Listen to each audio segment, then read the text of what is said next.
problematization that could elaborate a get away from habitus and obstinate rationalizations.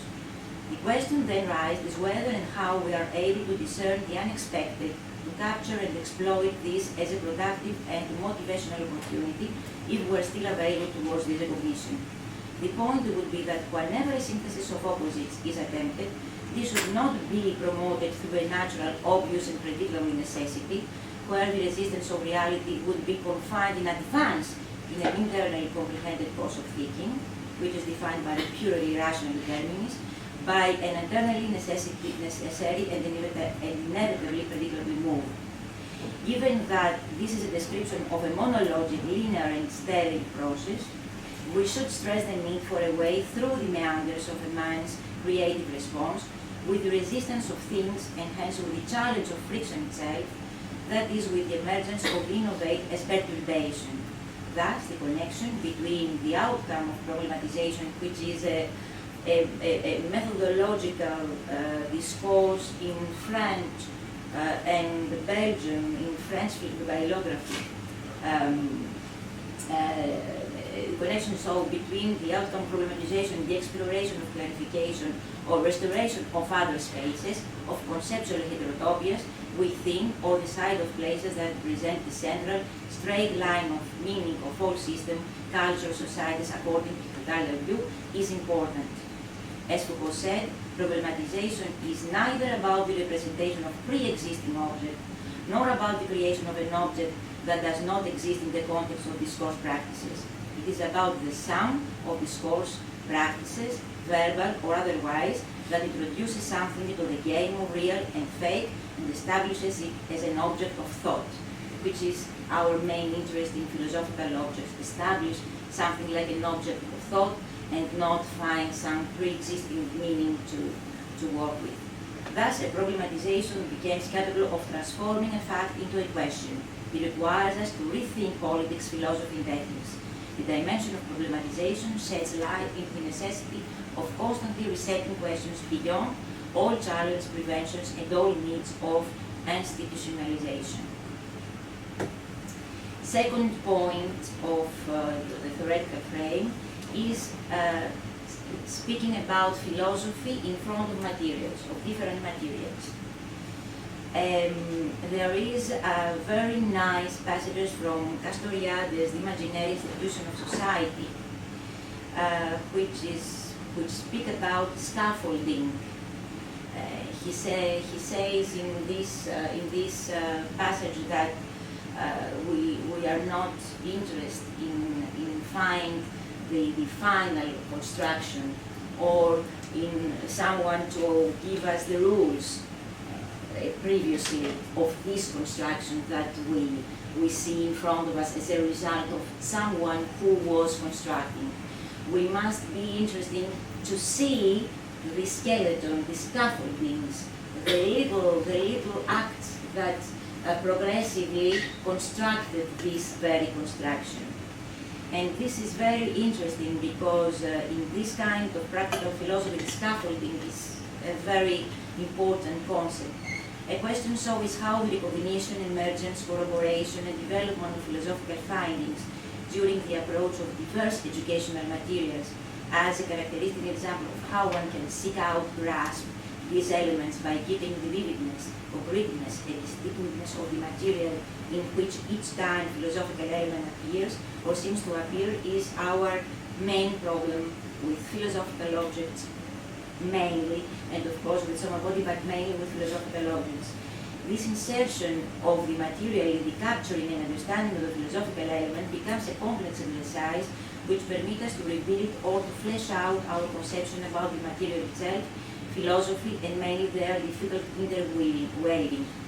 The issue concerning the more precise understanding of the stakes in the above context is also raised during the approach of texts and other art products, theatrical plays, dance pieces, films or paintings, seen as educational material for the promotion of goals outside the text themselves and their philosophical imprint. The investigation of life on lines of intersection, interpenetration, and mutual containment between the literary or cinematographic or theatrical and philosophical locus, or between these forms and philosophical locations, is related to the question about the mediation of the material, the capturing and understanding of the philosophical element, and vice versa. This is about the complex exercise which in fact permits us to reveal or to flesh out our conception about the material itself, philosophy, and mainly they are difficult in weighing. Thinking about philosophical findings in the frame, it is a characteristic examples of how one can seek out these elements. Usually, the para-philosophical, para-literary, theatrical, cinematographic dance element, generally stereotypical readings of material, rely largely upon the unorderly retrieving from each material of concepts, ideas, and topics with more or less obvious philosophical or pseudo-philosophical character. Moreover, this retrieval usually occurs as a result of the fact that the related findings can be connected directly or indirectly to the understanding of human life, the human being, and its ability of self-knowledge through the formulation of fundamental questions. According to Derrida, one could not speak, for example, of literariness as a belonging to literature, or of cinematographicness, of something that belongs to cinema, as of the inclusion of a phenomenon or object, even a work within a field, a domain, a region, whose frontiers would be pure and whose status indivisible. The work does not belong to the field, it is the transformer of the field. Moreover, there is no text which is literary in itself. Literary is not a natural essence, an intrinsic property of the text. So it is with the philosophical text. It is the correlative of an intentional relation to the text, an intentional relation which integrates in itself as a component or intentional layer the more or less implicit consciences of rules which are conventional, social in any case. If, however, different philosophical elements can always be traced in any sort of educational material, the interest is shifted to the revelation of whether and in what way each material creates, through its particular layout, philosophical disposition, philosophical structures and scenes, philosophical concepts and issues, philosophical reasoning. In other words, how philosophy takes place within the particular external material, while the latter contains philosophy and releases it with the intensity of a material which resists while reshaping and of energy which flexes while becoming pacified. According to the Deleuzian distinction, if the major language is the dominant one, while the minor literature is interested in the alterations, the idioms, an interest which does not, however, preclude it from the engagements of the major languages, we are interested here to a minor practical philosophy. Its major language falls in the condition of the minor, one as due to the frequent modifications at work, which move it from the inside. Thus, the scaffolds must remain there so as to show the futility of the Polish identity, in which the pedagogical action and evaluations are trapped if the analysis of the text during the didactic process tends to move within the rationale of the recognition, of the reproduction of a major literature, major philosophy, major cinema philosophy, etc. It is possible that in the text material under scrutiny each time, we see such a plot where canvas emerges, and that perhaps simultaneously this canvas is still being shaped while becoming unveiled. Even more, an exploration may be seen to lean on this canvas as a scaffolding in progress, an exploration which will tend to develop a certain familiarization with philosophical ways. Thus, for example, it is useful in the process of recognition of philosophical elements to pose the question as value positive. What constitutes a philosophical situation? Or on what condition does the philosopher find in the situation the signs for a new problem, for a new thought? Since the genuine philosopher intervenes when in the situation, whether historical, political, artistic, amorous, scientific, there are things that appear to him as signs that is necessary to invent a new problem. And he showed us, he pointed us to a film, The Crucified Lovers, by the Japanese director Mizoguchi. He formulates in the end the opinion according to which a philosophical situation emerges the moment in which a choice of existence or a choice of thought becomes clear. If according to Badiou there are three great tasks of philosophy, to deal with choice, with distance, and with the exception, at least if philosophy is to count for something in life, to be something other than an academic discipline, then philosophy, faced with these circumstances, looks for the kind between three types of situation: the link between choice, distance, and the exception. A philosophical concept, in the sense that Deleuze speaks of it, which is to say, as a creation, is always what knots together a problem of choice or decision, a problem of distance or gap, and a problem of the exception or event. This activation of this criteria that Badiou accepts regarding the recognition of the philosophical situation links the question about the definition of philosophy to the possibility of its detection in different kinds of material, used as educational one, literary text, film, paintings, etc. It is then possible to find a way in which each different material would lend itself for opening up new areas of encounter with philosophical thought, or for the reduction of a special originality, literary, cinematographic, to philosophical ideas. It is possible for each material to allow, from its very nature and its means, its special ways of construction and shaping the creation of philosophical notches, receptors. If a material resists philosophy, to the extent that it does not need the latter in order to reflect on its own ideas, to form its own ideas, to become literature or theatre or painting, Ricoeur has insisted on this discretion of its field with respect to philosophy. The interest lies primarily in the recognition of those elements upon which it makes sense for philosophy to ponder. The investment in an immanent, naturally common places, or in an indefinite right of philosophy to transcend text in materials on the grounds that it can think about it on certain terms, imposed by itself, is opaque, and it easily circumvents certain complications related to the value of its material, the very nature of its material. In this sense, this effort would adapt the character of a so-called organic reading, if we wish to underline in this way the tendency to retain, to support the particular texture of the text and material, in virtue of which the latter can be recognized as such. Here, the sense of organicity is not connected to the idea of aggregative unity, but refers instead to the attempt at viewing the text and material from within, at recognizing its particular movements, at following them, so that the exploration becomes incorporated in it, so that it listens to it, even with a view to choosing to deviate or depart from it, eventually in order to serve as their purposes. If for Foucault, following the Nietzschean genealogy, there is no history but that of boundaries, this is because boundaries correspond to the rupture of the continuity of the historic process.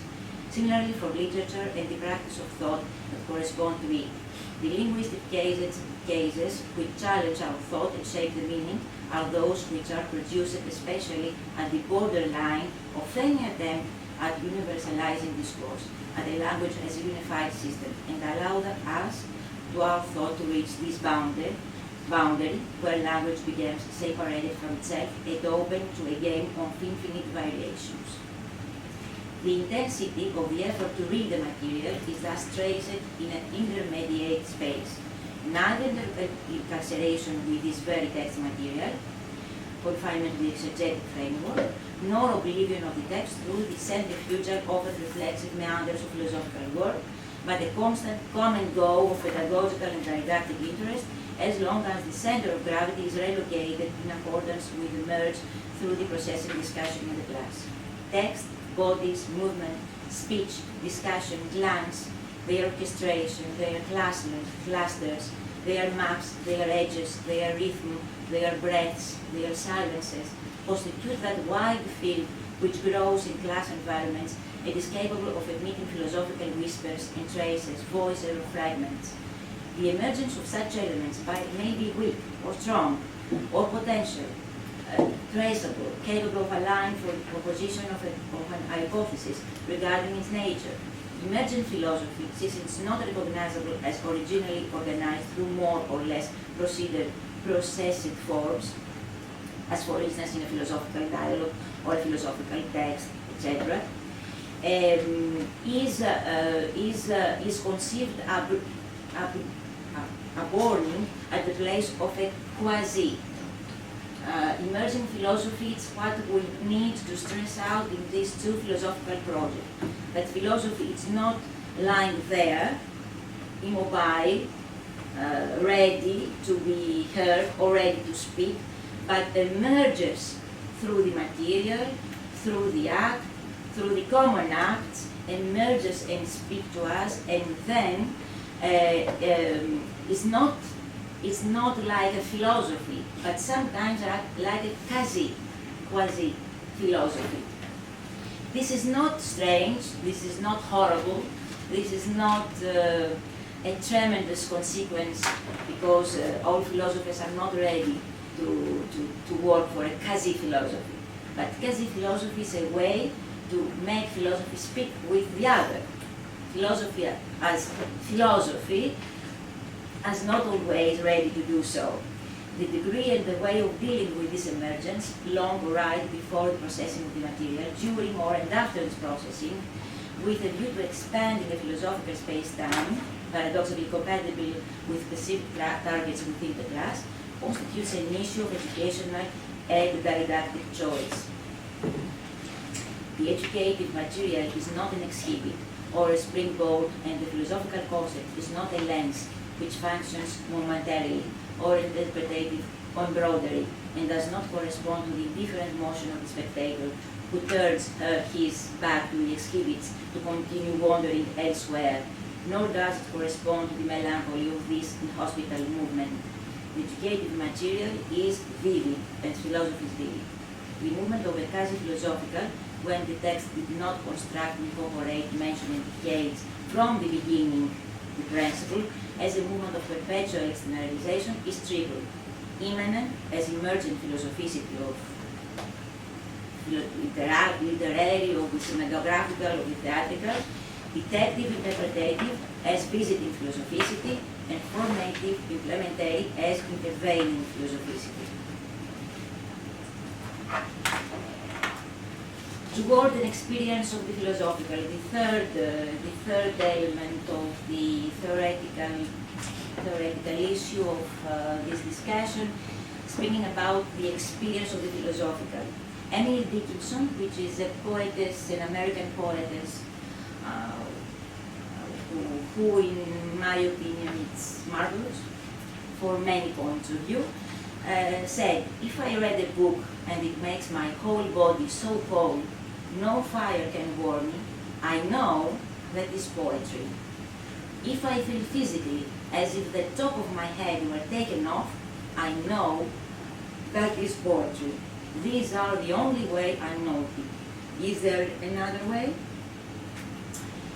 My question then for experience of philosophy is if I said, if I read a book of philosophy and makes my whole body so cold, no fire can warm me, I know that is philosophy. If I feel physically as if the top of my head were taken off, I know that is philosophy. These are the only way I know it. Is there any other way? This is a heretical question to put it in front of philosophers, because philosophers, they say, of course, every time I read philosophy, my head and my body but if you say, is there another way? They say, but of course, doing philosophy as I do it, that is to say, when I speak as philosopher to other people.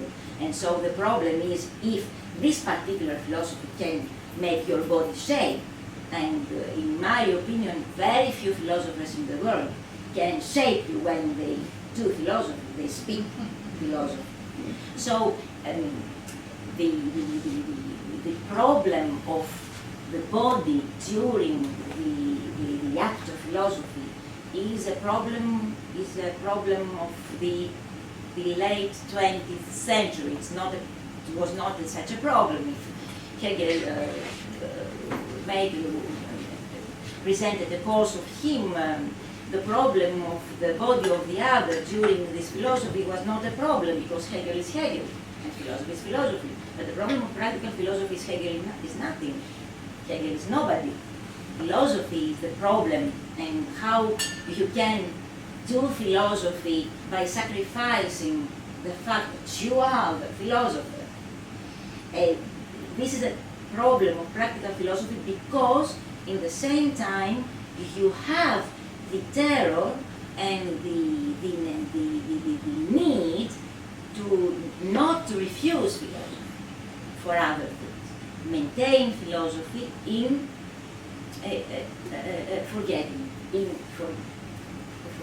forgotten philosophy. For Deleuze, in his seminar at Vincennes on Kant, he said, true lived experience, le vécu, is an absolutely abstract thing.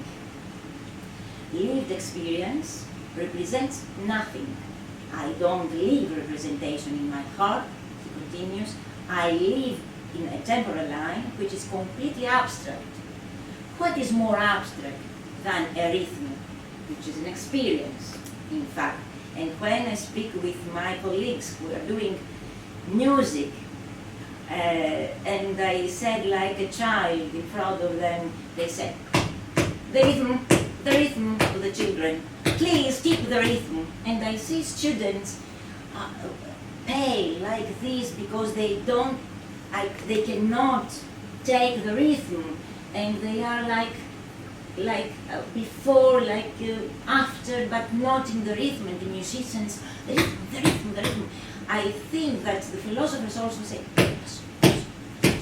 and so I asked one time in a workshop, and what is the rhythm to the students? And then the students said, the rhythm,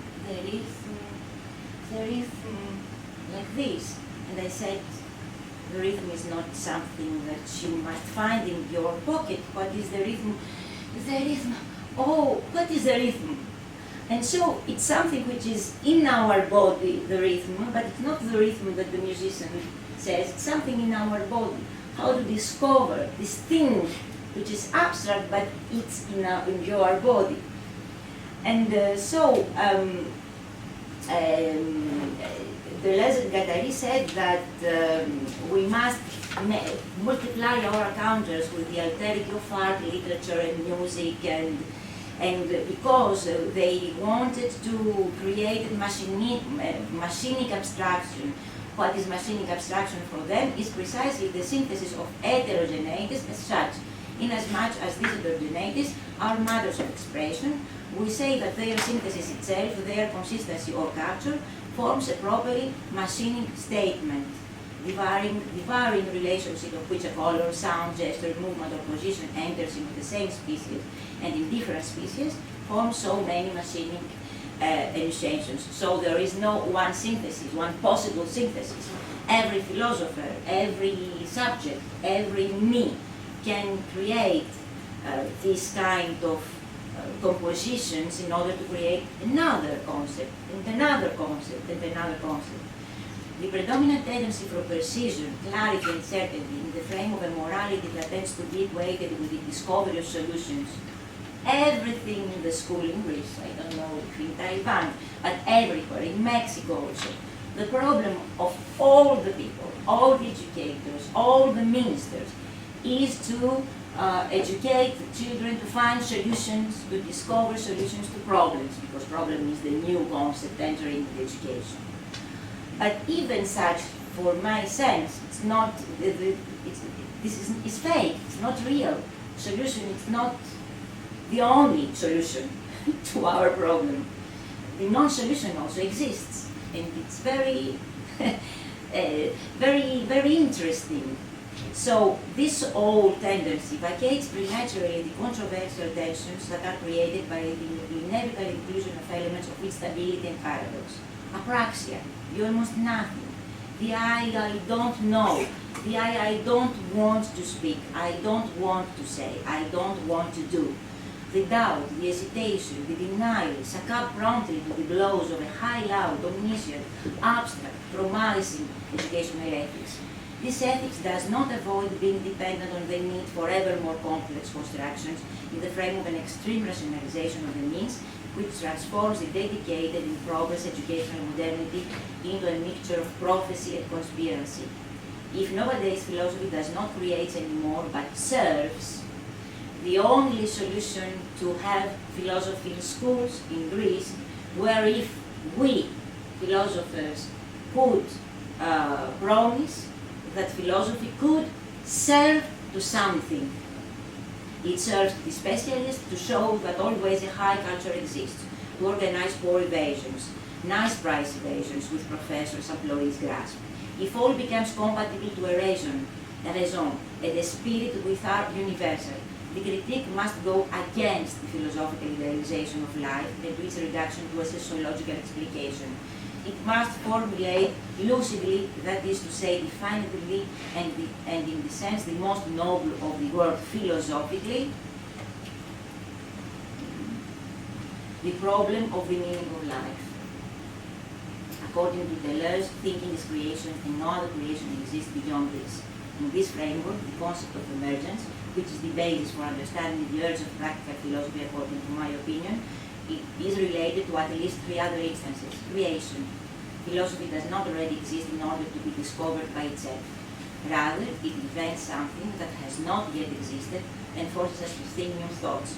Nothing presupposes philosophy, and creation means the emergence of the thinking in thought. Secondly, a new image of thought. Emergence is other than the classic dogmatic notion of philosophy based on common sense and on a strong emphasis on errors, answers, and solutions. On the contrary, it represents a liberation of thought from those images which imprison it. And thirdly, the contingency of an encounter. Philosophical emergence is that which forces thought to rise up and educate the absolute necessity of an act of thought or a passion to think. Thus, we ought to distinguish between those things which do not deserve a thought, object of recognition, and those things which forces us to think, objects of fundamental encounter. Bergson invited us to perceive beyond the synthesis of the doctrine, even Bergson, what exists as essentially spontaneous in philosophical thinking. The intuition animating the system as something infinitely and extraordinarily simple that philosopher cannot say. This is exactly the act of thinking, an act incarnated.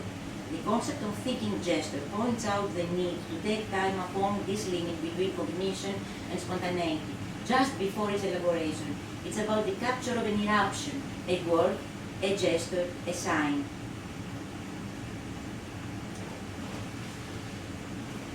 Artaud, which is a theatrical thinker, philosopher, knows, has described with dramatic precision this immanent to practical is my word, philosophy difficulty. And in my sense, this could be, would be, must be the problem when we do philosophy with children, for example. That we do philosophy with children like philosophy is something to serve or to solve something. No. It says, this poor man, I am innately genital. And if we examine closely what that means, it means that I have never made the most of myself. There are some fools who think of themselves as beings, as innately beings. I am he who, in order to be, must quit his innateness. One must be a being innately, that is always whipping this sort of non-existent kernel. Oh, bitches of impossibility! Underneath grammar there lies thought, an infamy harder to conquer, and infinitely more shrewd is made, rougher to overcome when taken as an innate fact. For thought is a matron who has not always existed. So to have a thought in thinking is something very hard, very difficult. It's like you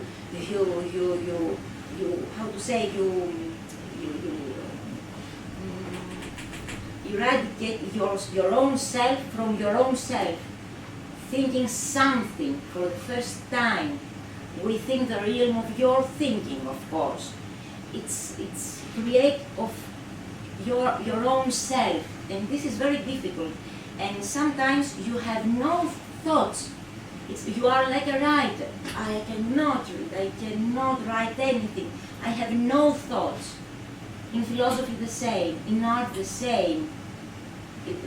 For the painters, for the theatrical writers, for everybody, thinking is not it's not something which is easy to do it, easy to make it. And Masumi, who is a very honorable commentator of Deleuze, comments,